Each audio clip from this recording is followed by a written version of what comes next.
Hi, it's Kip Finlow Bates here, and today I thought I would start a video series on Web 3.0. And therefore, to begin with, I'm going to have to look at what Web 1.0 and 2.0 are. Now, these videos are primarily aimed at developers who are thinking of moving into blockchain engineering, but I think they'll also make sense to non-coders as well. So, Web 1.0, well, that would be the first instantiation of the web, as put forward by Tim Berners-Lee, and the problem it was meant to solve was allowing academics to share their research and their papers with each other in a simple, easy manner. So Web 1.0 was all about one party having some information and making that information available to other people in a convenient manner.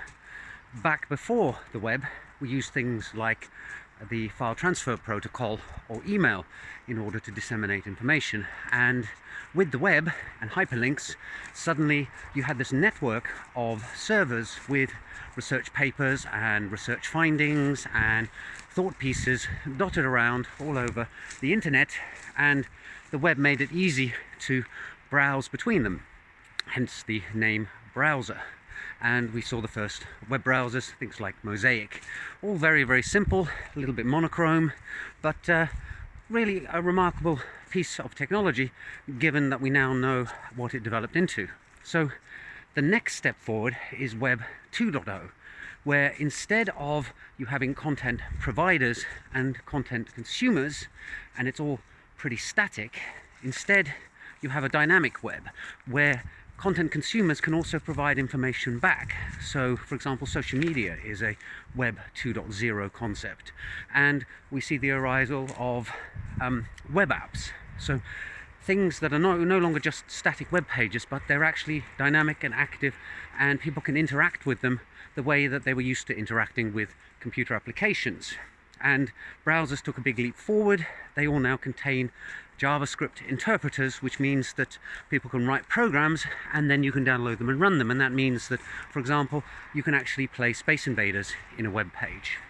So it's a bit more dynamic than Web 1.0, but Web 2.0 has a problem in that it is still purely about the dissemination of information, the gathering of information, and the sharing of information. It's all about the information.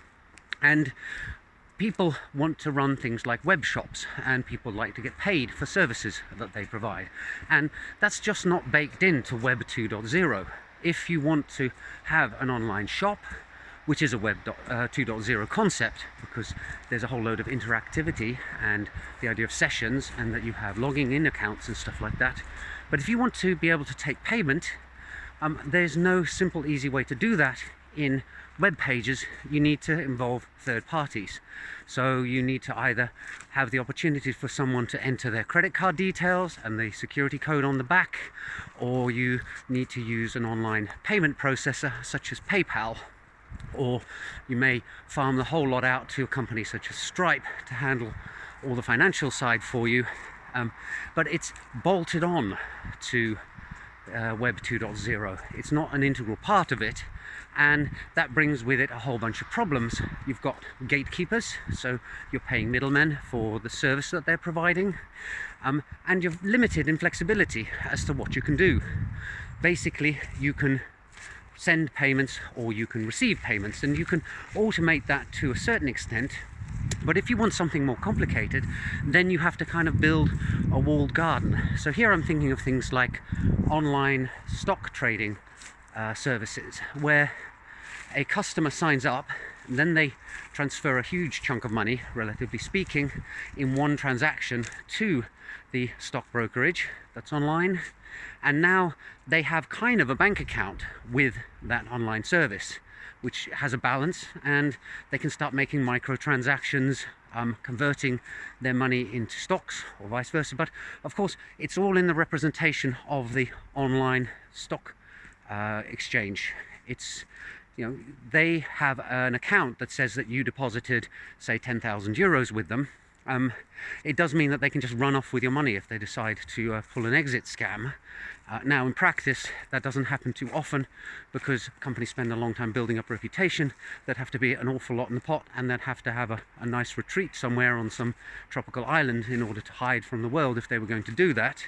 But basically, the only way you can have some flexibility in the way that you handle money is by having this becoming a kind of online bank in your own right. And that's a lot of effort.